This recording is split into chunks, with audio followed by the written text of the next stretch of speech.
Hi, my loves. Welcome to the Cosmic Thread podcast, your space for ancient wisdom, spiritual depth, and feminine embodiment.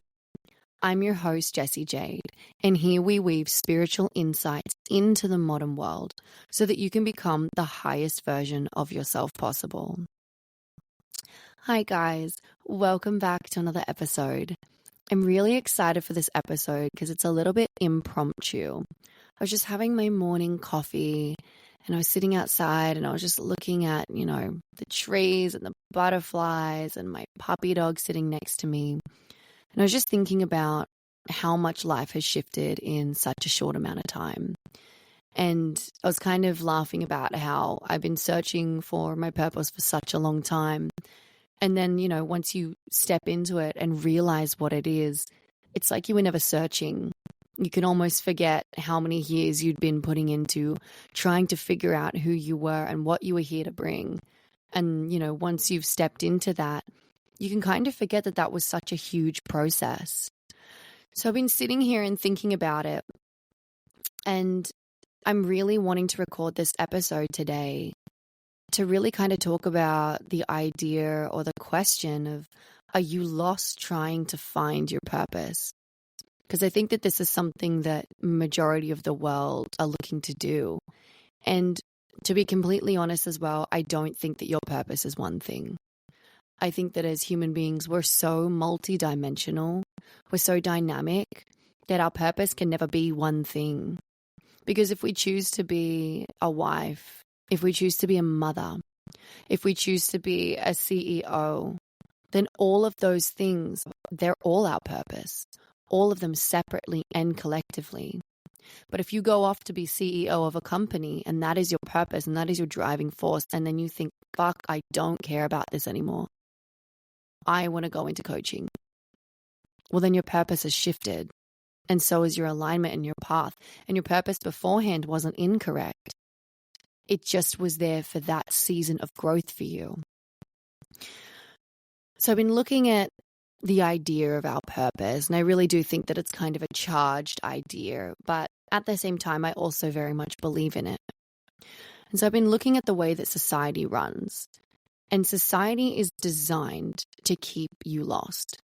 Society is designed to consistently tell you what you're not achieving, how you're not looking, what you're not getting from cosmetics, from people, from the world. It's quite literally designed at all times to help us stay small and insecure. Because if you're small and if you're insecure, you're really easy to control. You're really easy to sway to buy this new bag, or you're really easy to sway to buy that new course or that new product that you don't really need, to make you feel like you're going to better yourself or you're going to further yourself. But they never instill the confidence that once you've done that course, once you've gotten that thing, bought it, done it, achieved it, they make sure that you don't have the confidence to then go and take that into the world. They want to make you feel as though you then need another course. You then need to buy another thing to make you feel like you're worth it, because you were only worth it for a moment when you had that thing. But now that it's gone, used, or you've shown it to the world, well, you need something new, or you're not quite ready, or your content won't be as good. And so this is where we're constantly being fed what we're not. And this makes it very hard to feel safe to express our purpose or to find it, because even though we're dynamic and we're ever changing, there is something for us to lean into, to tap into. But if we were being fed how amazing we are, how capable we are, how you don't need those cosmetics or those new designer clothes, or how you don't need that brand new microphone or brand new camera to be able to record a video and put yourself out there, we would all be doing incredible things. Whether your field was real estate or being a lawyer or an artist or a coach, it wouldn't matter, because we'd be consistently being empowered that we can achieve what we want to. And so you feeling like you can't find your purpose, you feeling stuck or lost, that is not you being a procrastinator. That is not you not trying. That is you walking around in a world where, whether you're on social media or listening to the news or just driving past a billboard or trying to wind down and watch a show at night, you're constantly being fed what you're not. So take a break, take a breath, and step back from any self-hatred or any unkindness you've been projecting onto yourself for feeling like you're not trying hard enough, because you are. And the answer is a lot easier than you would naturally think. So how do we look? How do we look at what we want to do and our purpose and what we want to be? Well, if we've been raised in the schooling system like I was, you usually get told by your teachers that you need to go to uni, you need to get a good job, you need to get a high-paying job, something that's, respectable. And we're kind of really fed that, it's school, you try to do as hard as you can, you bust your balls, and then you go to uni, you bust your balls there, and then you go out into the field and you do your thing. And if that's your vibe, if that's your path, and if that's what you want to do, then that's fucking amazing, and you should go and do that. But it's not the only way. And then if we decide to not be ingrained by schooling, then what are our parents saying to us? Our parents are consistently looking out for us and trying to give us the best point of view. And oftentimes their projections can make us feel like we have to go in a specific direction. They might make us think that we need to do the field that they did, or that they missed out on a field, so we need to go and follow that. So between our parents, between our schooling and our society, it can be very hard to feel like we have the space and the freedom to be able to follow our dreams and follow what we want to do. So why are people successful? Why do we look around and see that someone over here is doing real estate really well? Or they're over here and they're creating content like a lot of other people, but it's just, they're doing it so good and it draws us in, or their podcast or whatever it is. It's not because you're buying the field. It's because you're buying them. See, social media is absolutely incredible at helping us see the amount of jobs and opportunities and ways that we could become what we want to become in this world. We have such a gift of being able to see so many people do it and so many people try it. And what stops people from getting lost in the noise is the fact that you are your own branding. You yourself are a brand. And you yourself are a brand that absolutely nobody in this world has, because you are completely unique, completely yourself, which means no matter what you touch, whether it is a lawyer or real estate or a content creator, nobody can do it the way that you can do it. And that's what you're buying when you're buying into other people. You are buying into them, their personality, their flair, their touch. They might be making the same offerings as that person over there, but they don't deliver it the same way. And that's why the people that are cut copies of everybody else doing, saying, looking, speaking the exact same way as the next person over there, you're not really buying their shit. Or if you are, you won't be buying it for long, because you'll find the authentic version of that. And we're not demonizing that, because that way of existing and living is a way of existing that we're forced into. We're forced to be a cut copy of the other people. So breaking that boundary and breaking that barrier, whether you do it through art or whether you do it through podcasting, that's what sets you aside from other people, is putting your own flair into it. What have you gone through in life? What do you love? What lights you up? These are the questions that you need to ask yourself. So the difference is, instead of looking at, okay, well, everyone seems to be going over here and being successful doing this one thing, instead we need to flip the script. Because right now we're looking externally and we don't find many answers externally. We take action externally, but we mostly find our answers internally. So that's when we need to look and ask the question, what lights us up? Ask yourself or think, what lights you up? What do people always comment on you doing? Like, what are you getting compliments for? And what are you good at? See, these are the very things, these are the very questions that the schooling system and people would tell you, don't look at that because you're not going to make money that way. You need to go in and follow everybody else. But when you follow everybody else, you get lost in the noise. And when you follow your own thing, when you produce your own thing, that's when people start to get interested in you. So ask yourself, if you're not in a space where you can, jot it down later. Yeah, it takes a little bit of effort. Yeah, it takes a little bit of self-reflection, but it's going to pop you out in a beautiful, amazing space at the end where you can then start to create something from your highest representation rather than just create a cut copy of what the other person in your classroom's doing, because you're all taught the same thing and you're all deciding that you need to think the same way. So what is it that you do well? Do you love fashion? Could you just design your own outfits for days on end, but you think that that's not a career choice? Are you amazing at art? What's your take on art? Where do you get your inspiration? Did you have a traumatic childhood? Do you have inspiration from the stuff that you watch or cartoons? I know one girl in my class, she takes these inspirations from cartoon, and I thought that was fucking amazing. I thought it was really cool because that was a totally different idea than how I've normally heard people taking their inspirations. Because she learned a lot because, home life was traumatic. So she couldn't really learn too much from family. So instead she turned to cartoons to help her feel safe. And that is a way that she creates so much of her art and her inspiration, which I just think is so cool. Are you really good at speaking? Do you love using your voice? And do you know that people love to hear your opinions? When they're hurting, they come to you. They ask you for your guidance. These are all breadcrumbs. It's not about what they're telling you to do. It's what they're complimenting you on. Maybe you make people feel safe.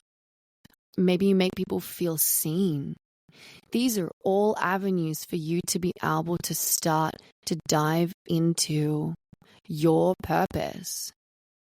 Let's say you're creative and you're artistic and you're amazing at listening. You've always been told your art's incredible and you can help people feel really seen and heard. Well, there you go. You can go in and you can do coaching and art therapy. You could have people where you could help them sit down and express themselves, express whether it was trauma or their fears or them trying to find their own life purpose. But instead of sitting down one-on-one and staring at each other, you get them to do art as you talk, as you listen, as you ask the right questions. So you can meld your gifts in together. They don't have to be so linear. Well, I'm good at art and I'm good at those things, but I can only do art. No, you can meld, you can create. And the more that you create a niche, the more interesting you are and the more people will want you. The broader, more undefined you are, the less people are going to be interested. So essentially, what I'm trying to say here is when you produce you, people are interested. People will pay. People will listen. But when you produce a cut copy of everybody else, you get lost in the masses. And that's what society wants you to do. It wants you to be a cog in the machine that gets lost in the masses so you don't have too many amazing wavering opinions that will help people open up their minds and become less controllable. It wants you as another cog in the machine. So break out of that. And it doesn't have to be some huge fucking transformation. It's literally just swapping the questions. Instead of, oh, what can I copy that everybody else does, which just makes you feel small and confined, it turns into, what am I good at? Okay, well, how can I make money out of that? How can I monetize? Your purpose isn't always something that you will monetize. But the reason that I'm bringing it up in this way is because if you aren't making money or a living out of your purpose, you're making money or a living out of something that doesn't make you feel good, doesn't give you desire. You're just doing it to make money so that in your spare time you can spend all your energy doing the thing that you love. But why not do both? Why not make money doing the thing that feeds you so that you can feed more people with that energy, with that creation and that expansion? Why waste time spending half of your time on something you don't like just so you can get money so that you can do the thing that you do like? Why not meld both? Because then, number one, you're going to create more material abundance for yourself. You're going to create more for other people because you have more time, more energy on your creativity, on your thoughts, on your ideas, on your business, which is the very passion that lights you up. You don't get burnt out as hard because you want to show up for work. You want to show up. And when you live a more aligned life, and when your work is feeding into your purpose and your purpose is feeding into your work, you are so divinely balanced. You don't have to do it this way, but it's a little bit of food for thought because society is always telling us, well, you can't work and make money off the thing that you love, but you can. You just need to flip the script. You need to start looking at things and looking at your idea of maybe you don't think that it's okay to make money off of the thing that you love doing, but why? You weren't born with that thought, so who put that inside of you? And does it really ring true? So why not do it the way that's going to light you up, light society up, inspire everybody, and make you the happiest, most whole, connected version of yourself possible? So that's my spiel on feeling lost and trying to find your purpose. It doesn't have to be as complicated as so many courses and so many people try to make it seem. There are things to do in the middle. There is shadow work to fluff it out. There are places to go and courses to do and ancestral healing and all that good shit. But at the same time, when you're just trying to look for your purpose, it doesn't have to be this big fucking 7-year deep dive. It can be as simple as asking the right question. And if you can't think about the things that you're good at, if you can't think about the things that light you up inside, and if you can't think about the things that people compliment you on, then yeah, there's a little bit of shadow work to do there. You're not broken. Doesn't mean you're not going to be able to find the answers. You are. Your answers are right there. It just means that you're acting as the roadblock to your own intuition and your own gift. And usually that's because there's a fear there. Or because we're adults and we haven't decided to tap into that side in a pretty long time because we've been busy taking care of everybody else except for ourselves.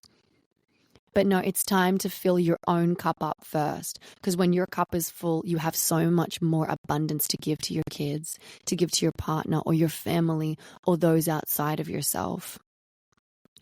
And let me tell you, when you're living your purpose, your cup is being filled so consistently. You have so much more to give when you spend more time on yourself and more time on your purpose. You have so much more to give to everybody. So don't think that it's selfish. And if anybody tells you that it is, just fuck it off. That's their point of view. You don't need to take that on. So my loves, this was just a quick little download, channeled, whatever you want to call it. This was just something that I was thinking of that I really wanted to give to you guys and make it accessible, make it downloadable and understandable.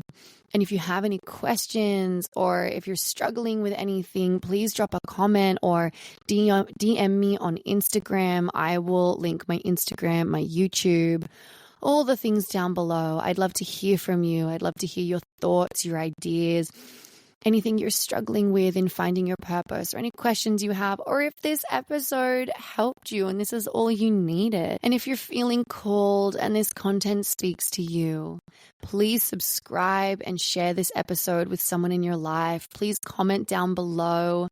If you have any episodes that you want to see in the future, please reach out. I would love to hear what you're vibing with and any guests that you want to see on the podcast. I do have some guest podcasts coming up pretty soon, just in the middle of recording and editing and getting all the juicy content ready. So thank you for listening, my loves. Until next time.